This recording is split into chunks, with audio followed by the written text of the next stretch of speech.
冰箱里面老是有水，怎么回事？其实像这种问题很常见，不过修好很简单，我来告诉你怎么解决。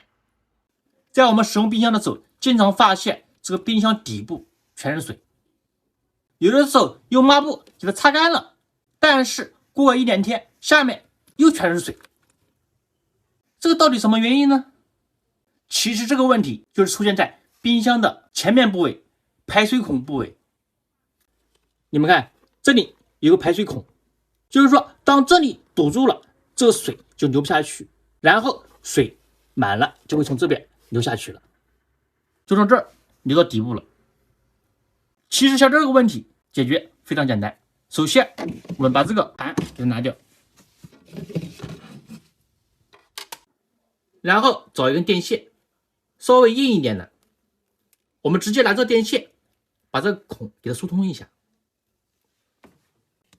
就像这样，直接给它插进去，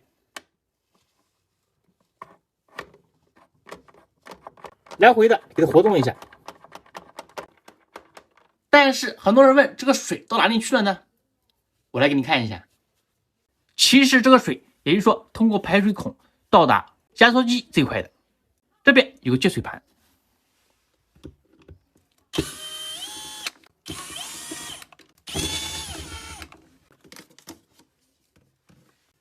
打开后里面就这样子的，这黑的就是压缩机，这上面有个壳子就是接水盘，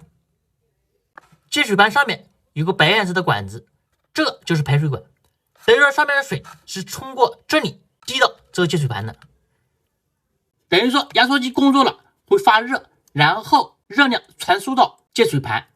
再把这水直接就蒸发了。所以我们只需要把这个排水孔给它疏通了，这水就可以正常流下去了。